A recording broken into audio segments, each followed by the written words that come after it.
Here he is, making his entrance at the station.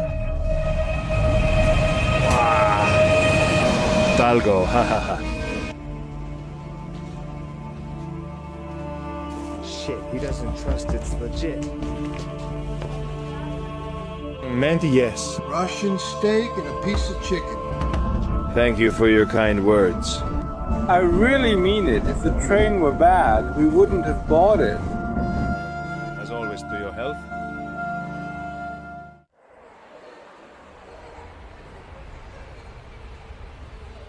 Greetings from the Samarkand train station. In just under 3 hours, my train leaves for Bukhara, the city I intend to visit. In this short series of episodes, in tribute to the central axis of the Silk Road. The most important thing is the train I'm taking, because it's not just any train, but a Talgo 250 Spanish high-speed rail here in Central Asia. In fact, it's the fastest train in all of Central Asia, so that's all there is to say. Join me to explore Spanish high-speed rail in Central Asia and Bukhara. Let's go!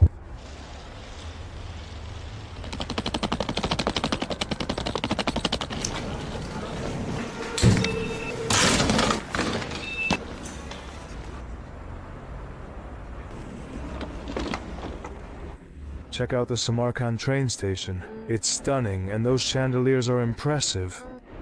And the decoration, the style, the tiles, just like the buildings I've seen, well, that you probably saw in the previous video. I'm actually recording this on the same day, but it's really beautiful.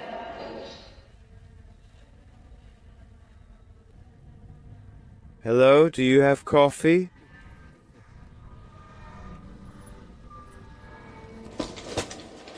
Espresso, americano, cappuccino, latte? Americano. Americano. With or without sugar? Without sugar. Do you have something to snack on? Hot samsa. Samsa? Hot? Yes. With meat? Yes. Alright, one please.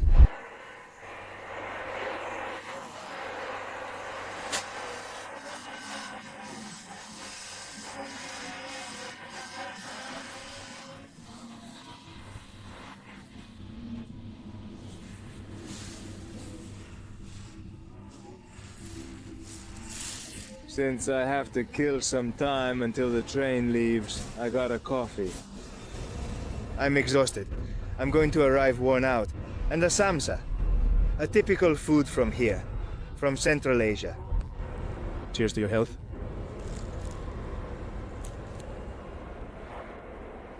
It's tasty, nice and warm.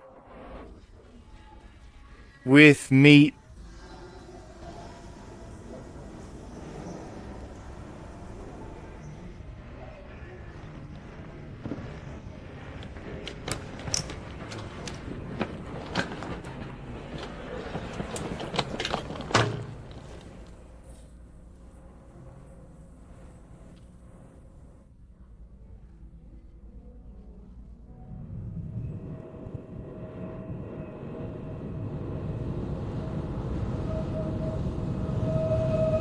Here it is, making its entrance at the station.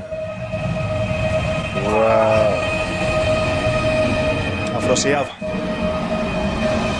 Talgo. Ha ha ha. Wow. It's like being in Spain, just with different colors and the Uzbekistan flag, but otherwise it's the same. Here you have it. Wow, how exciting. It's just that it's been a long time since I've ridden one of these in Spain. I can't help it, I get emotional, I don't know. The excitement right here, I miss it. It's like I'm taking a trip, maybe Madrid-Seville, Madrid-Barcelona, or something similar.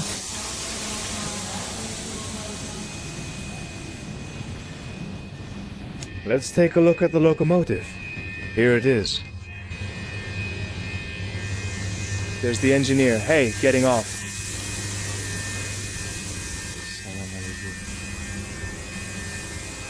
Well, here is the 250 model, which the locals call utkonos, or duckbill, which is exactly how it's known in Spain too. Duck, for the 102, 112, or 350 models. We can see that this one is a bit different, modern style, but it still follows the pattern of these high-speed Talgo trains. They have a flattened nose, which looks like a duck's bill, and there you have it. Afrosiab is named after some ruins that were found in the city of Samarkand, well, that are still visible, dating back to the 8th century before Christ, and named in honor of a 17th century king. Afrosiab, that's where its name comes from. Here it is, capable of reaching 250 kilometers per hour. The first of these trains arrived from Spain here to Uzbekistan. It went into service in 2011. I think it was the Tashkent-Samarkand line, if I'm not mistaken. Now there are other lines. For example, Bukhara has already opened 2, and they're expanding. The thing is, it's very interesting because they brought it from Spain by ship to St. Petersburg. They loaded the train cars onto a ship, took them to St. Petersburg, and did some repairs there. They gave it the final touches, and from St. Petersburg, with a Russian locomotive, they brought it to Tashkent.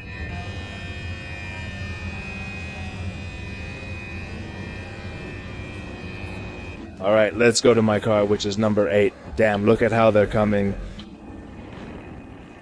Car 8 is that way? Yes. Thanks, that's the very important person car. Yes. Nothing, just that they have a very important person car. There's another business class, which I guess is this one, and the one I'm in, which is economy. It has 3 classes. I think the Spanish one only has 2. How are the ticket inspectors doing? With their Soviet-style hats. Their cool jackets. Number 8. Okay.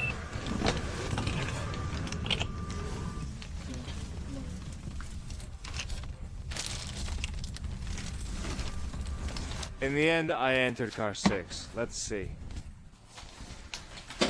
This way, we get to know the train as well. Here we have the dining car. It's just like the Talgo in Spain. They hardly change anything at all. Well, let's see. Is this car 8? Yes, what seat do you have? One moment.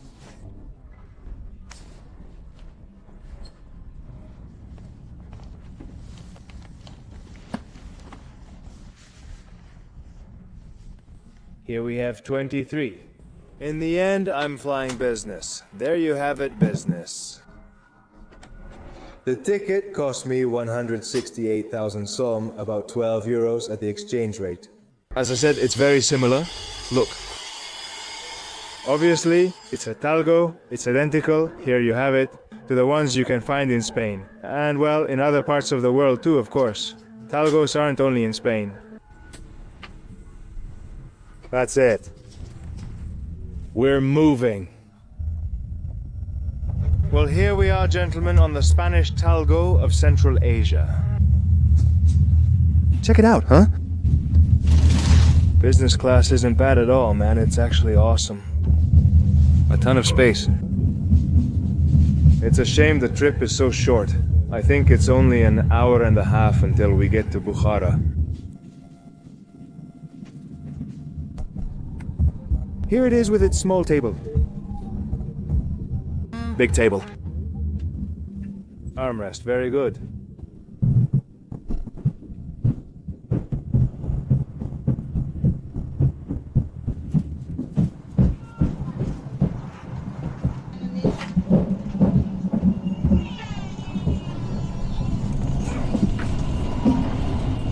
Okay, so now it's time to try the dining car, which I passed by very quickly before. Here it is.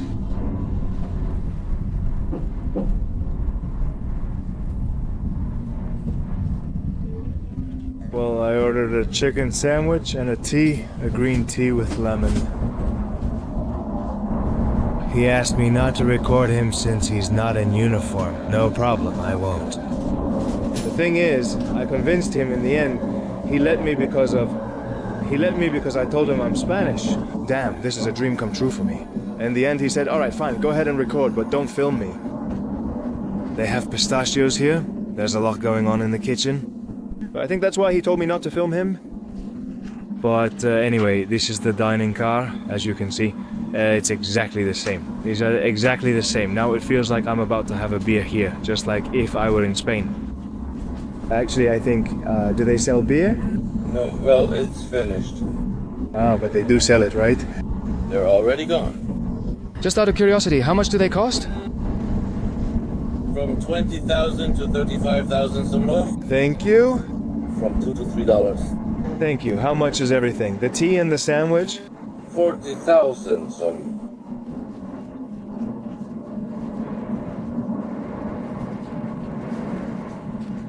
How do you like the train? Do you like it? It's a very good train. It's perfect for Uzbekistan. It's perfect for Uzbekistan. The way the Uzbeks use it, no other country does. No, they use it, don't they? We, the Spanish, are glad that they use this train here.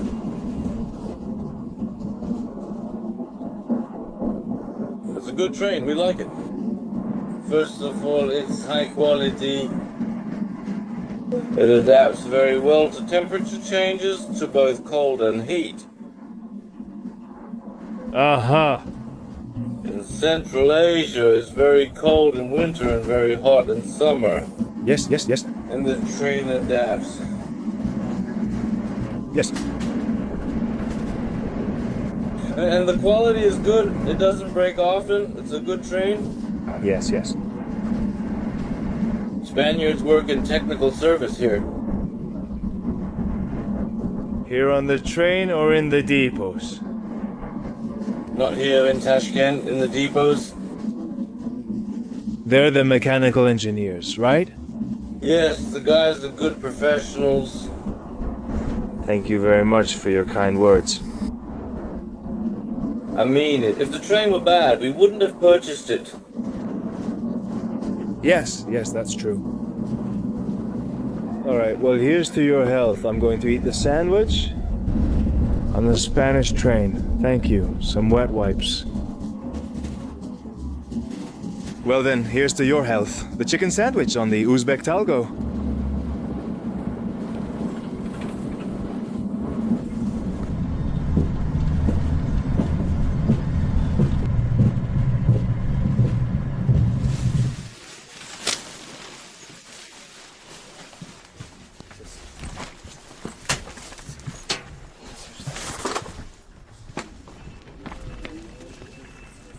That's it, I'm already in Bukhara. Take a look, this is the economy class. It's not bad either, it's just that you can see there are more seats.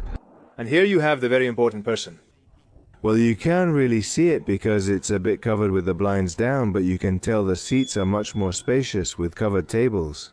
It costs 20 euros and includes a large meal. So, if you want to travel like nobles, this is an option. Well, that's all. With the Uzbek duck beak, I say goodbye. I'm heading to the hotel since I'm really tired. Tomorrow will be a new day exploring Bukhara, this mythical city, also part of the Silk Road. See you!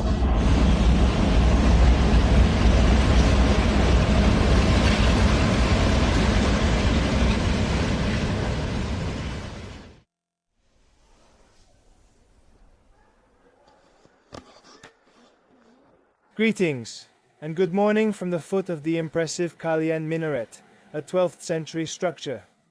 Legend has it that Genghis Khan himself, when he reduced the entire city of Bukhara to ashes, left it standing because he was amazed by its beauty. It was the only thing he left standing in the whole city. Well, today I intend to visit, as I said, this city, which was the capital of the Samanid Empire, and also a very important city on the Silk Road, on the central axis and the heart of the Silk Road. But before anything else, I don't want to miss out on trying a magnificent Uzbek Plov, since I didn't have time yesterday. So I'm going to see if while walking through these streets I can find some Plov, and then we'll go into more detail about the city.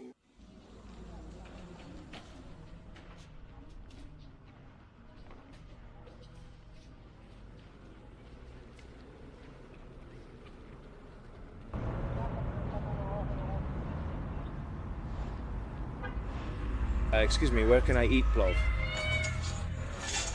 There's no plov? Thank you. In the end, I got a bit distracted and came here to the market. I thought maybe I'll find an authentic street plov place here. But it's going to be difficult. It's already a bit late, and I've asked around here a couple of times and they've told me no, that there isn't any... But well, let's not Let's not get discouraged. Come on, let's keep looking. In the end, if you look, you'll find.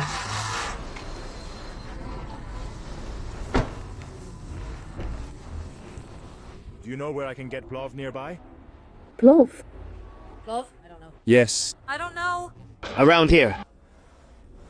Over there, the second to the right, but I don't know if there will be one. Thanks, I'll ask now. Is it a bar? Yes. Thank you. Hello.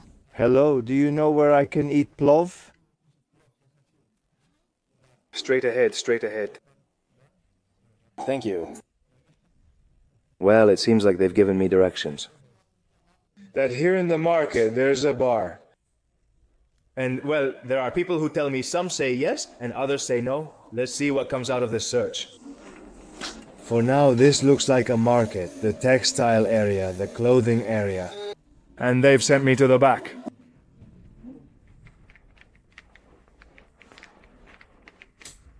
Here we are, we've arrived. Salam alaikum.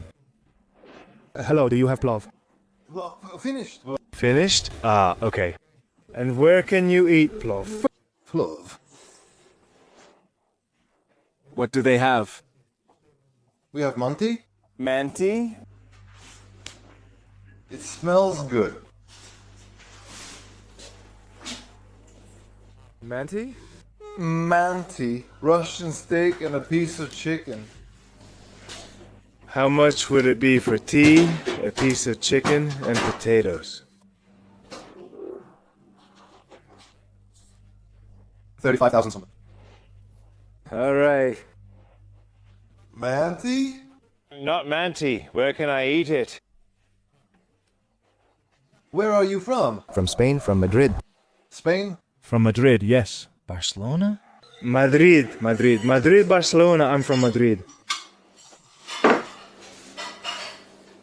So the plov is already finished, right? Yes, there's none left. What time do they prepare it? At 11:30. At 11:30, when does it end? God knows. More or less in about 2 hours? Yes, at 2 o'clock.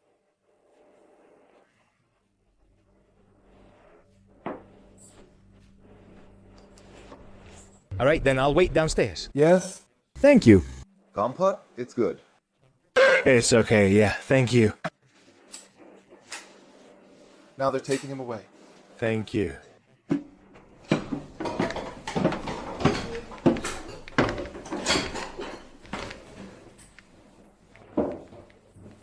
Oh my, this is going to be the journey of In Search of Lost Plov. That's twice now that I've arrived late. Well, I hope I can try it before I leave Uzbekistan and show you... Oh, thank you. Would you like some tea? Yes. Green, black? Black, please. No sugar.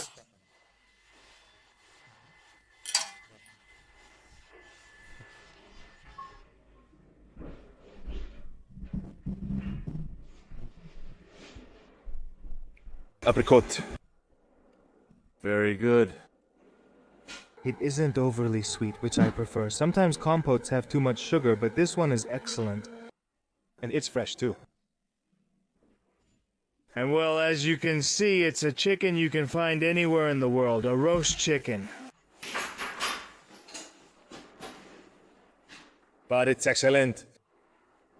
I don't know if it's because I'm really hungry, but honestly...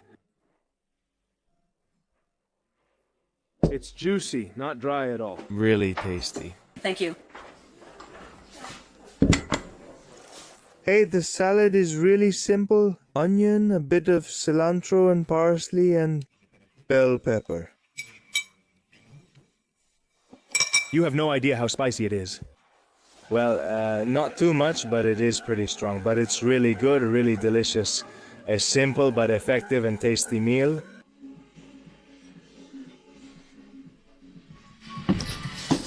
How much is it? 35,000 some?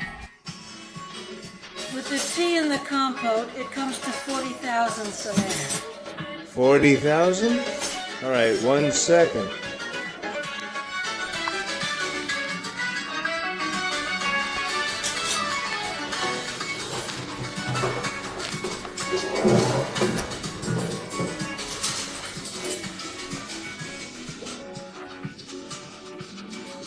I have 39,000 som. Do you know where I can exchange money? It's okay, that's not necessary. And where can I exchange money? That way, go straight, then to the right, and you'll see them in the hallway. All right, thank you very much. Damn. Well, I'm officially broke now. Good thing they accepted me. They were asking for 40. And what you saw for food is less than 4 euros. And I had 39,000. What a shame, man. I'm not great with money, but I have to exchange these 5,000 rubles now, no matter what. For now, I have to leave the market to exchange money.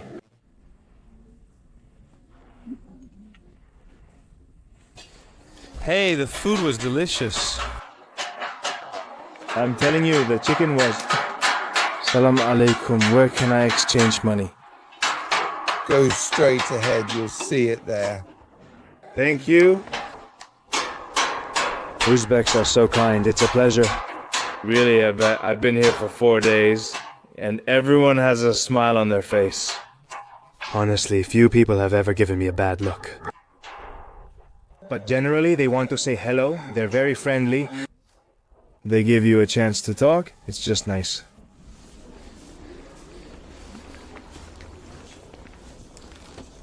Oh, I see the uncle changing, that's all. Hello, how much is 5,000 rubles? 650,000 som. That's fine. It's authentic.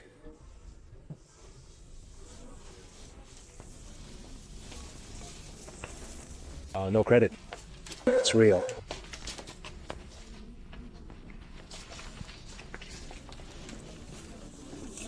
Is that a camera? Yes, I'm a tourist recording. I'm Spanish. 650,000 som. That's fine, thank you. 3, 4, 5, 6. Okay. Record. It's okay. It's okay, haha. Goodbye. Hey, I got a better exchange rate than in Samarkand. This guy was just exchanging money on the street with a wad of bills. We just left the market. Wow, those walnuts are really white. They look good. And what is this, sir? Meat. Is it bacon with spices? Yes, meat. Try it. And this is nougat, right? No, thank you. I just ate. What's that over there? It's a small camera. I'm a tourist recording. I'll film. Where are you from? From Spain, from Madrid. Do you know it? Yes, I know it. Record her. Hello? Salam alaikum. You have a beautiful city, Bukhara. Yes, do you like it? Yes, thank you. Goodbye.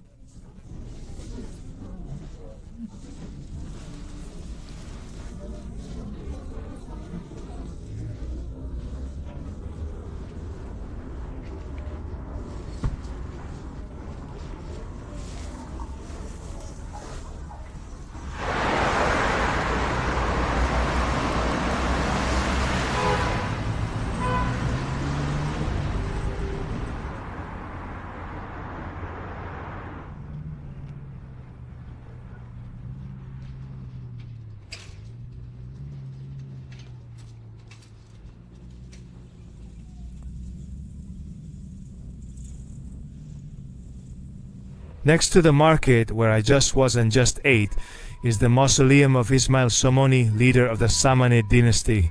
An important empire that flourished between the 9th and 10th centuries here in Central Asia, and that shows the richness of the cultures that this territory has had historically. He is buried precisely in what was the capital of his empire, in Bukhara.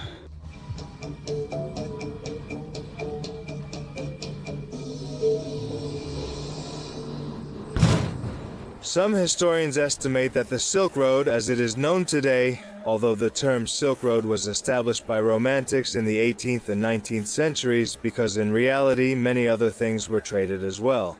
It is estimated, as I was saying, that it began in the 2nd century before Christ, when the Parthians, who were horse warriors, ended the Seleucid Empire. And then a more or less stable route could be established that went from China, from Xi'an, all the way to Rome, to the port of Ostia. Although other authors, well, they said it as far as Bursa, in present-day Turkey. In any case, these trade routes and crossroads of civilizations have existed for thousands of years. An example of these is the Jorasan Road, which connected goods coming from China, from northern India, and also passed through Central Asia and ended in Babylon and Baghdad. The term Silk Road, as you can all imagine, comes from silk, the material whose production was kept secret for almost 3,000 years, until eventually some Korean monks revealed their method of production. No one imagined that it came from the cocoon of a silkworm, from which, by the way, you can extract up to 1,200 meters of thread. The fact is that they didn't just trade silk. It was very common to trade precious metals, like gold, silver. Also with items like myrrh, incense from the Arabian Peninsula, and precious stones that came from the mines of the East. For example, lapis lazuli was mined from specific sites in present-day Afghanistan. And it was a very prized color by medieval painters in Europe to obtain a certain shade of blue. It was only extracted from there. We also had precious woods, jade, lacquer that came from China, gems and precious stones from the mines of the East, and pearls from the Persian Gulf. Or also, of course, spices like pepper and cinnamon. The Silk Road, spice route, or trade route, whatever you call it, has played a crucial role in human history. Not for nothing, many historians believe that it has been the most important route for connecting our civilization, that is, human civilization, between different cultures, those of the East and those of the old continent of Europe. In addition, not only were goods, spices, and silk traded, but it also served as a highway for religions. That's why we can find Buddhism at the edges of Europe and Christianity in China.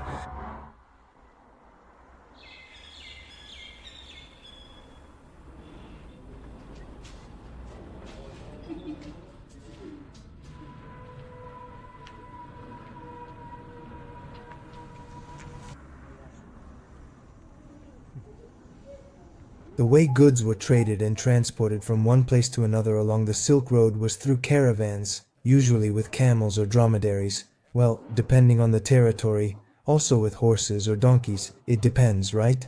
There were many variations.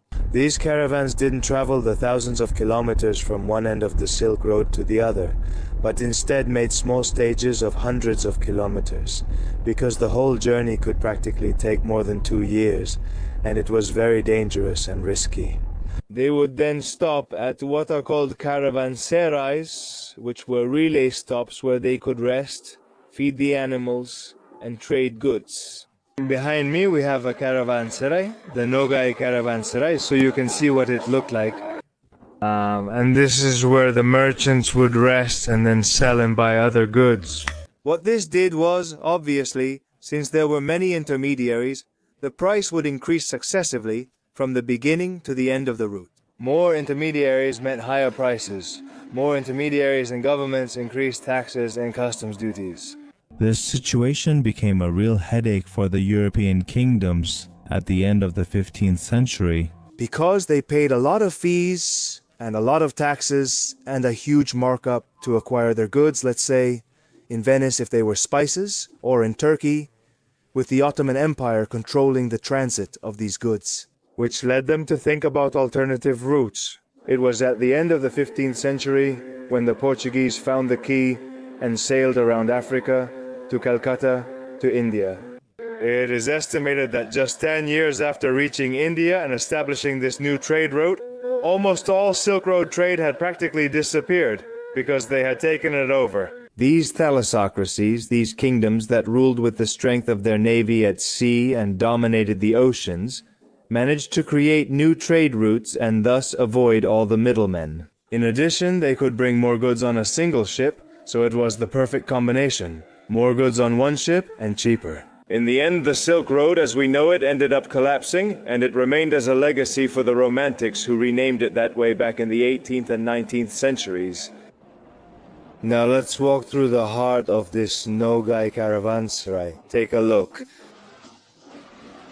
Nowadays, it's a tourist attraction. As you can see, it's full of fabrics and products for tourists. And I wanted to come here because I think there's a restaurant where you can taste wines. The center of Bukhara is like this. It's beautiful, it's renovated, rebuilt, and it's also pedestrian only. And it's more or less how it would have looked in the times of the Silk Road, the trade route.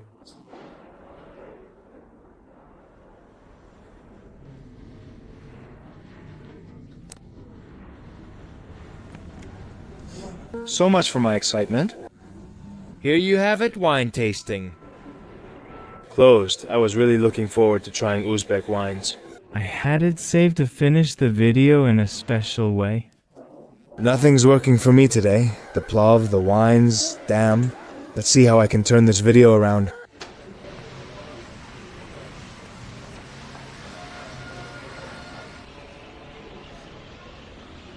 So in the end, I came to a restaurant that honestly is beautiful. Take a look at those wooden columns and then all the decorations. Well, since I couldn't do a tasting, I set one up for myself here in this restaurant. The gentleman told me that this used to be an old hotel from the 18th century. That's why it's so beautiful and so well preserved. It's actually been remodeled, but still, it's spectacular. It feels like... Notice the detail in the paintings. It's the richness of the Silk Road in Central Asia, the heart of the Silk Road. And like I said, I set up my own tasting. Well, just two, a dry white wine and a dry red wine, both of them. And they're French grapes. A Chardonnay for the white wine, and a Pinot Noir for the red wine. One is from Tashkent, the red wine, and the other is from Samarkand. That's what he told me. Both glasses together cost 10 euros, so it's almost 5 euros per glass. Sotelli and Pinot Noir. Enjoy your, I don't know how to say it. Tasting. Yes, enjoy your tasting. Thank you very much. As always, to your health. Yes, you can see that these are young wines. The color is very clear in the white wine. It's also very good, but I prefer the Tempranillo since I'm more of a local guy. Anyway, it's delicious. I have no complaints. I'm not an expert, so I won't criticize it without knowing, right? It's a private winery that opened 5 or 6 years ago. Yeah? They produce grapes and make wine using Italian technology. Uh-huh. They have rooms, and you can go there to rest and taste wines. We have 3 of their wines, but they have more than 10 different ones. Yes. They have varieties from California, Pinot Noir, Cabernet Sauvignon. Do you have wines made from Uzbek varieties? Yes, there are sweet wines. Really? Only sweet ones? Yes, there are sweet wines. The variety is table grape. I see. They're for eating, very sweet. Yes, yes, wines are made from those grapes. Dessert wines. Yes, we call them dessert or table wines. Even if they import other varieties, like Saperavi. It's like a Georgian variety, special for wine. Because of the sun we have, they also turn out a bit sweeter and can be eaten.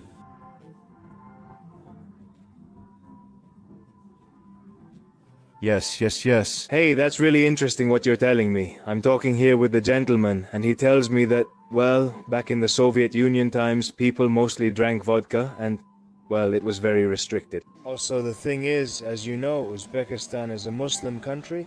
But, nevertheless, his grandparents, his ancestors, also made homemade wine, grape juice. And then they fermented it, added sugar. I mean, the most homemade thing in the world.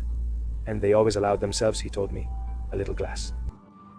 The tradition was vodka, and until a few years ago, now Uzbek families tell me that they're starting to taste their own wines. Let's say that the wine industry has been growing here in Uzbekistan in the last 5 or 10 years. I mean, the wine industry here is very recent.